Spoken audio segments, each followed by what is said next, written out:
What is up, you guys? Welcome back to my channel. For today's video, we are doing another Walk With Me Seattle. In today's video, we are doing Queen Anne. So when we're talking Queen Anne, we're talking like the place that I want to settle down, have a family, have a beautiful home overlooking the city, my dream place to live.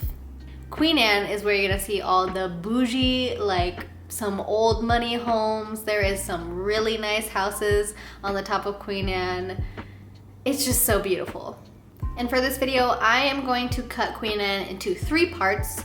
We're gonna be doing North Queen Anne, Upper Queen Anne, and Lower Queen Anne. Queen Anne is basically just a big hill, and there's the north side, the upper side, and the lower side.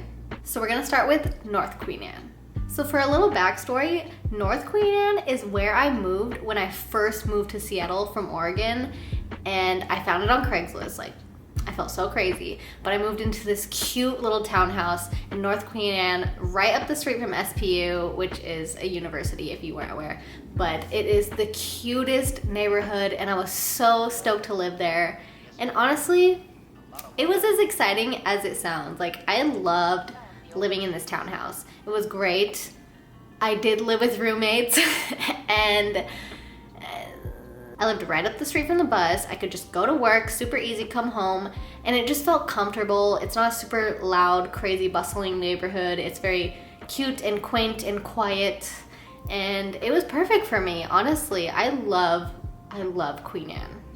So I will say, if you're looking to move to North Queen Anne, if maybe you go to the university or otherwise you just want to move there, there's not a whole lot going on the north side other than walking into Fremont, because you literally are just right over the canal from Fremont, which I showed you Fremont already, it's great. But other than that, there's not a whole lot going on that street. You basically just have Nickerson Street, and that's kind of all that you have going for you besides the neighborhoods. Otherwise, you have to walk up to Upper Queen Anne, and it's a very steep walk. So there's not a whole lot to do there other than houses and neighborhoods. If you have a car, I feel like North Queen Anne would be a great place to move, just because it's all residential, that you don't have to pay for parking. It is a little slim to find parking, but if you can find it, it's great, it's free. And there's not a whole lot of worry of people breaking into your car. At least I never had a problem with that when I lived in Queen Anne. I don't feel like I hear a lot of things about like crime in Queen Anne. It is very expensive. Queen Anne in general, I feel, is very expensive. So you're gonna want to look for houses to rent or rooms to rent. I assume that's what I did, and it worked out great for me. I loved living there, honestly. Like, if I just had like $1 million laying around, I would have absolutely bought that house off of the landlord. But like, I didn't, surprisingly enough. But yeah, I love that house. I love that neighborhood. I would totally go back if I had the option, but just like, it's not in the cards for me right now. But anyways, let's move on to Upper Queen Anne. So with Upper Queen Anne, you're gonna get a little bit more of the boutiques and restaurants and things to do. It's super cute, super quaint. They have their own Sunday market, like other places that I have mentioned before. It's not as big, but it's still cute, and they still have it. And I really like Upper Queen Anne. It is a trek to get to if you don't live up there, because like I said, it's a hill, so you have to go up from either direction. And when I moved here, I had a car that was on its last leg, let's just say that. So it did not want to go up those hills, but if you can get up there, it's super cute. There's a Trader Joe's and a Safeway and all the restaurants, and I love it up there. What I love about Upper Queen Anne is that it's a little bit more bustling than North Queen Anne. You have like boutiques and restaurants and things like that. Even though you're outside of the city, you're like literally on the cusp of downtown, so you're so close, but it doesn't feel like you're downtown at all. There's a bunch of homes and families and things like that to just make it quieter and more quaint, but you still get like things to do. So if you start making your way down the hill, you will reach Highland Drive, which is where you'll find Kerry Park, the infamous Kerry Park. Kerry Park is one of the best views you will find in the city of Seattle, and I don't think you can top it. Like, Gasworks is a great view, and Alki is a great view, but Kerry Park is like the closest city view that you will find. Little fun fact, Austin asked me to be his girlfriend at Cary Park. It's a very scenic view for if you want to like go for a special occasion. And then if you keep walking along that street, you will just see the most beautiful homes. And when I'm talking about like, I want to settle down in a house like that, that street is where I want to settle down. Like that is goals to me. It is dreams. I just really, I would love to have a house in Upper Queen Anne by Cary Park.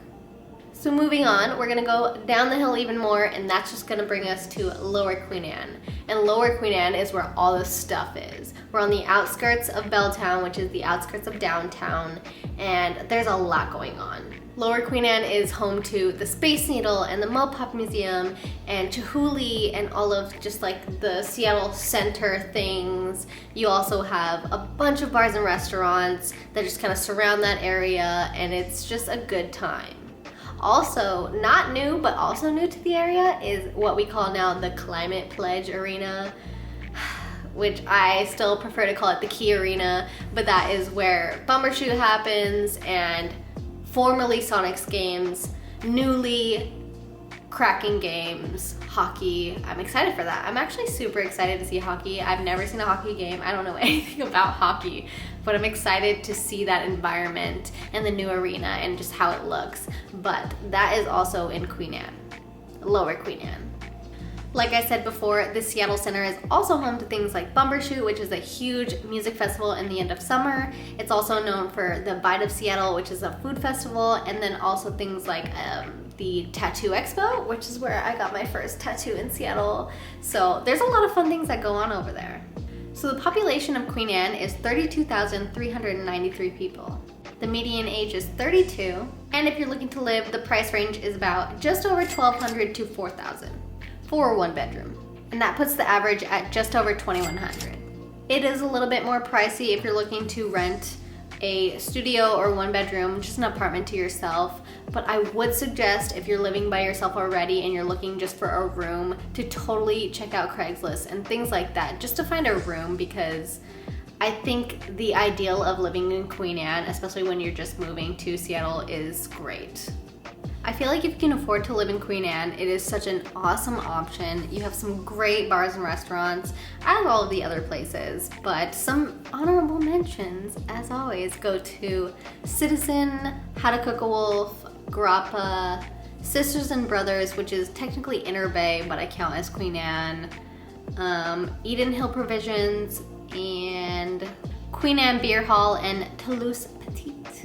I think that's how you say it, but yeah.